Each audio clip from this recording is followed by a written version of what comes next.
আহ, জিয়ামো, পড়তে বস। বসি।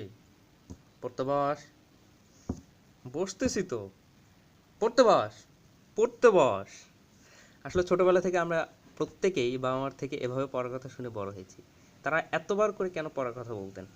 কারণ তারা জানেন যে আমার ছেলে, তার জন্য সবচেয়ে জরুরি হচ্ছে পড়ালেখা, এবং এই পড়ালেখাতেই সে সবচেয়ে বেশি ফাঁকি দেবে। আর এই কারণে তারা প্রত্যেকটা মুহূর্তে বারবার করে রিপিট করতে পড়ার কথা। ঠিক একইভাবে আল্লাহ সুবহানাহু ওয়া তাআলা পবিত্রকরণে কিছু ব্যাপার বারবার রিপিট করেছেন, সেই সব ব্যাপারগুলি তিনি বারবার রিপিট করেছেন যে ব্যাপারে মানুষ সবচেয়ে বেশি উদাসীন থাকবে। তার মধ্যে একটা হচ্ছে শয়তানের ব্যাপার। আল্লাহ সুবহানাহু ওয়া তাআলা শয়তানের ব্যাপারে আমাদেরকে বারবার সতর্ক করে দিয়েছেন। প্রায় ৮৮ বার আল্লাহ সুবহানাহু ওয়া তাআলা পবিত্র কোরআনে আমাদেরকে শয়তানের ব্যাপারে সতর্ক করে দিয়েছেন। আল্লাহ বলেছেন তারা হচ্ছে তোমাদের প্রকাশ্য শত্রু, আদু মুবিন। অথচ তারপরেও বাস্তবতা যেটা, আমরা সেই শয়তানকে নিয়ে সবচেয়ে বেশি উদাসীন। প্রশ্ন হলো যে শয়তানের কি ক্ষতি করলাম আমরা, যে শয়তান আমাদের এত পিছু নিয়েছে? আসলে এটা বুঝতে হলে আমাদেরকে একটু পিছনের দিকে যেতে হবে। আমরা জানি যে পৃথিবীতে এবং আল্লাহ সৃষ্টি জগতের মধ্যে একমাত্র মানুষ এবং জিন, এই দুইটা সৃষ্টিকে আল্লাহ বুদ্ধিমত্তা দিয়েছেন, তাদেরকে দিয়েছেন নিজস্ব ইচ্ছা শক্তি।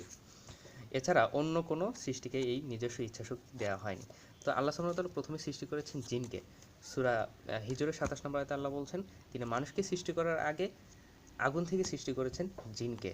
তো তখন পর্যন্ত জিনরা ছিল সৃষ্টির সেরা জীব, কিন্তু আল্লাহ সুবহানাহু ওয়া তাআলা যখন মানুষকে সৃষ্টি করলেন, তখন ইবলিস, সে যদিও সবচেয়ে বড় একজন আবেদ ছিল, সে শুধুমাত্র হিংসার কারণে সে মেনে নিতে পারছিল না যে আমি সৃষ্টির সেরা ছিলাম, আমার চেয়ে সেরা একজনকে সৃষ্টি করা হলো। এটা মেনে নিতে পারেনি বলে সে আল্লাহর হুকুমকে অমান্য করলো।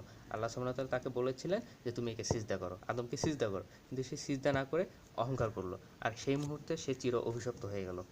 তখন সে আল্লাহর কাছে কিয়ামত পর্যন্ত মুক্তি চাইলো। তো আল্লাহ সুবহানাহু ওয়া তাআলা তাকে সে অবকাশ দিলেন।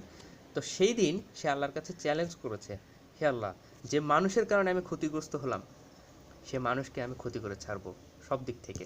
সূরা আরফের ১৭-১৮ নম্বর আয়াতে আল্লাহ বলছেন যে ইবলিস সেদিন বলেছে আমি মানুষকে সামনে থেকে, পিছন থেকে, ডান থেকে, বাম দিক থেকে, সব দিক থেকে আমি তাকে আক্রমণ করব। আমি প্রতিটা মুহূর্তে তার জন্য ফাঁদ পেতে রাখবো।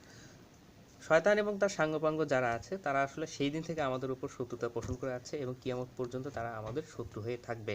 এবং তাদের আলটিমেট টার্গেট হচ্ছে আমাদেরকে জাহান্নামের পথে পরিচালিত করা। তাদের আলটিমেট টার্গেট হলো আমাদেরকে জাহান্নামে নিয়ে যাওয়া।